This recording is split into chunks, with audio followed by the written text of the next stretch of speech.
Good morning student. Good morning student.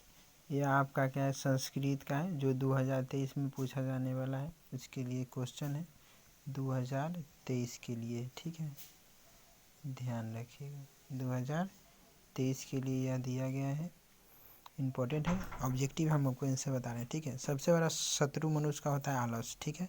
वास्तविक आलसियों की संख्या कितनी थी? तो 4 थे। उस आलस घर में 4 गो थे जो मुख्य रूप से बात क्या थे, आलस थे। आलस कथा पाठ के रचयिता कौन है? तो विद्यापति, जो मैथिली कवि है। ऋग्वेद में कितनी महिलाओं के है? तो यह 24 महिलाओं का आपको दिया गया है, वर्णन है। ऐसे पूरा न 44 महिला है, याद रखिएगा। आगे है शंकर चरित्र के रचनाकार कौन है? तो पंडित क्षमा राव है। और लिखित किस है ना, और लिखत यह आपका लंग लकार का भूतकाल का है, ठीक है। ये लट लकार होता है वर्तमान काल, ठीक है। विधिलिंग भी होता है आज्ञा, लोट लकार ही होगा भविष्य काल, ठीक। पचेत यह क्या है? पच धातु से बना हुआ है, पचेत। और कुर्बन में क्री, क्री धातु मतलब होता है करना, क्री से कुर्बन, कुर्बंती सब इसी से क्या होगा आपका बनेगा, ठीक है।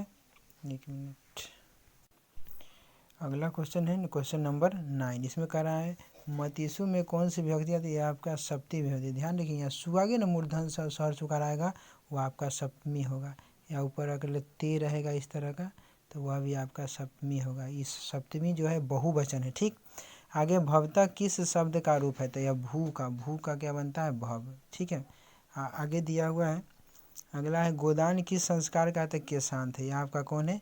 केशांत संस्कार का दिया हुआ। आगे नीति श्लोक पाठ है महाभारत के किस पर्व से संकलित है? यह आपका उद्योग पर्व से है। महाराजा धृतराज के प्रश्नों को उत्तर कौन दे रहे थे? तो यह आपका मंत्री विदुर दे रहा था, ठीक है। धृतराज का बेटा दुर्योधन था, अर्जुन पांडव के था, और कृष्ण भगवान तो कृष्ण भगवान थे। और पृष्ठो बहुभाषते किस पाठ की उक्ति है? तो आपका नीति श्लोक का पहला लेसन है, उसी का दिया हुआ है। उसके बाद दिया हुआ है आपका परम तृप्ति देने वाली क्या है? तो विद्या ही आपको परम तृप्ति दे सकती है। गृहात बहि उद्धानम अस्ति, यह रेखांकित पद में कौन सी विभक्ति प्रयुक्त हुई है? तो आपका पंचमी विभक्ति है, ठीक है।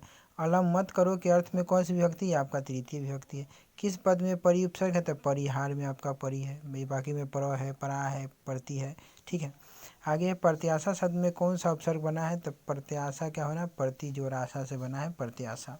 उपसर्ग पूछ रहा है, जो पहले लगता है उसको उपसर्ग कहा जाता है। उसके बाद है भू धातु से लोट लकार क्या है? तो लोट लकार भव होगा। कौन होगा? भव, भविष्य काल का है।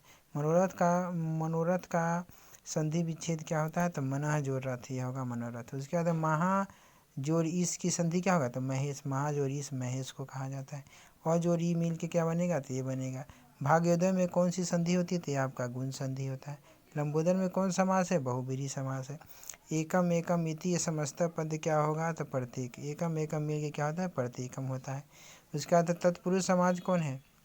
तो धनहीन आपका तत्पुरुष है। धन से हीन यह हो गया तत्पुरुष। कौन है? आपादान तत्पुरुष है। आगे है चरा चरम में कौन सा समास है? आपका द्वंद्व समास है। चरम में चरम, ठीक है, चरा चरम। अगला है कि दनार्थी चतुर्थी सूत्र का उदाहरण कौन सा है? तो यह माता रमेशाय भोजनम गच्छन्ति, यह आपका है। आगे देखिए नंबर क्वेश्चन है 30 है। करा सह पद में कौन से योग से विभक्ति है? तो तृतीया है। मित्र जोड़ तल निष्पद में मित्रता होता है। त्रय जोड़ चरित्र में कौन होगा? ये मृगा होगा। श्रु जोड़ तुमुन का निष्पन्न क्या होगा? तो श्रोतुम, तुमुन में तुम लगता है। वृद्धा का प्रकृति क्या होगा? तो यह होगा वृद्ध, क्या होगा? इनमें से कोई नहीं इसमें। शताब्दी कैसा समास है? द्विगु समास है। करमवीर में कौन था? तो राम परिवेश क्या था? करमवीर था, जो भिखन टोला का था। लक्ष्मी किस वर्ण करती है? तो उद्यमी पुरुष। लक्ष्मी उसी के पास होता है जो मेहनत करता है, ठीक है। अगला है कि व्याघ्र पथिक में किस ग्रंथ से उदित हितोपदेश से आपका लिया गया है? व्याघ्र कथा, बाघ वाला जो होता है कथा। स्वामी दयानंद का बचपन का नाम क्या था? मूल शंकर था। जो क्या था? कौन धर्म से था? जो थे पहले शिव को मानते थे, उसके बाद उसको छोड़ दिए थे, मतलब मूर्ति पूजा में उनका आस्था खत्म हो गया था। कहते स्वामी दयानंद की शिक्षा की शुरुआत किस भाषा में? तो संस्कृत में हुई थी। लता शब्द में तृतीय क्या होगा? लता तो मैं कहा लता भी। वच जो कत्वा में कौन होगा? तो यह होगा वकत्वा होगा, ठीक है। सहनीय में कौन समास है? तो अरणीय समास है। श्रीमान में कौन सी तद्धित है? तो तुमुप है। उसके बाद है लैकिक में कौन सा प्रत्यय है? तो ठक प्रत्यय है। सत्य का मुख किससे ढका हुआ? तो हिरण्यन, हिरण्य मतलब सोने जैसे पात्र से ढका हुआ है। सत्य सत्यमेव जयते किस उपनिषद का है, तो यह मुंडकोपनिषद से लिया गया। किसके काल में पाटलिपुत्र की रक्षा होती व्यवस्था था, चंद्रगुप्त मौर्य के काल में यह व्यवस्था बहुत अच्छा था इसका। ठीक है, अगला क्वेश्चन देखिए, कह रहा है सिखों के 10वें गुरु तो गुरु गोविंद सिंह, जिनका जन्म पटना में हुआ था। पाटलिपुत्र किस प्रांत की राजधानी, तो बिहार की राजधानी, तो सिंपल है। किसकी महिमा सर्वत्र गाई जाती है, तो भारत की महिमा सब जगह गाया जाता है, देवता भी भारत की महिमा गाते हैं।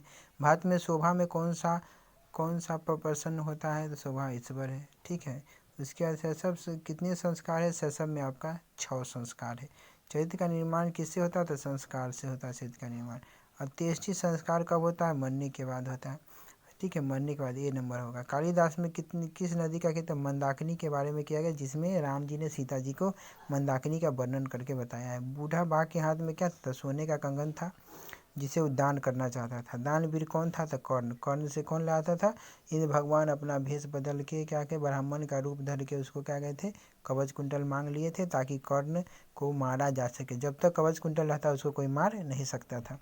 ईर्ष्या और असहिष्णुता किससे उत्पन्न होते हैं, तो शांति कहते हैं। क्या कहते हैं, शांति। उसका कर्म कांड करने वाले को क्या कहा जाता है, कल्प। कौन ग्रंथ से है, तो यह कल्प ग्रंथ से आपका लिया गया।